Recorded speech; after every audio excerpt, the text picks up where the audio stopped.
All right, friends, we are in the heart of winter here in southern Appalachia. It is currently 28 degrees outside as I'm tying this right now. There's one thing that's synonymous with winter trout fishing, and that is fishing with a midge. Midges can be pretty intimidating for most folks, especially if you're first starting out fly fishing because they're small, they're hard to see, they're difficult to tie on, you have to use light line. And people think that they're really difficult to tie as well because of their size.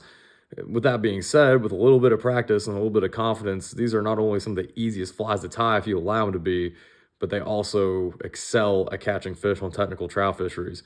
And that's not just in the wintertime, but that's also year round. So with that being said, we're going to tie just a very basic midge pattern. It's one that I've fished with a lot, and I'm sure it's probably got a creator out there already, and there's probably 10 different versions and 10 different names of it, but we'll just go through, try to keep it very simple, because the thing I find with midge patterns, especially with the nymphal stage or the pupal stage of a nymph, is that the simpler that you can be with it, generally the better. Now, with that being said, I've got a size 18 Trout Legend grub hook in here with I think it's like a 2.5 millimeter tungsten bead. Using a larger size just for demonstration purposes, but you can tie these all the way down to a 22, a 24. You can go all the way up to a 14 as well. A midge fly, quote unquote, is also a great imitator of a caddis pupa or something, or a caddis larva, excuse me. And they're just all around good attractor patterns.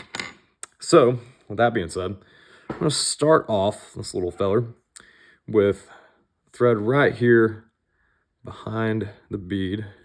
Get a little bit of fuzz off the thread right there.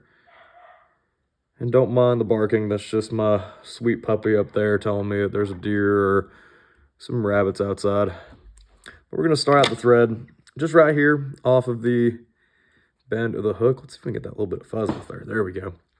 And then all we're gonna do is just take this thread and then come down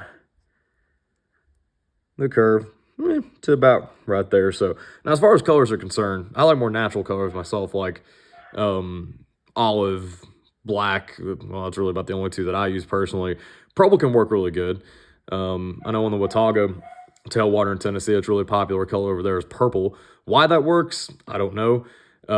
Me personally, I've never really done that well around here on like red or cream. I know other people like them, but as far as colors go, use whatever you want. I mean, this fly, you can interchange out the colors and experiment and just see what works well for you.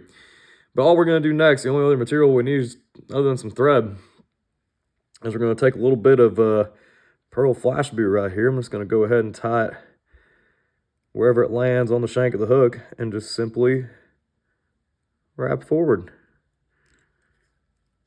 Easy peasy so far, right? Now all we're going to do is we're going to take that flash boot and just going to start ribbing it forward. Now, flash boot can be kind of temperamental to work with as a ribbon material. And sometimes what I end up doing is taking it and kind of switching sides if it finds it's not wanting to lay down correctly on one side or another. But we're just going to take our time with it. Give it nice open spirals. And to be honest with you, I don't think the fish are really going to care if it's tied perfectly or not. I mean, there's a little bit of a difference in between these two wraps right here. Again, I don't think it really matters that much, so I'm not going to worry about it. I'm going to come down once we get right here to behind the bead. I'm going to give it just a couple wraps behind and just a couple wraps in front just to make sure it's locked in. Give her a little snip. Save that other piece of flash boot for later.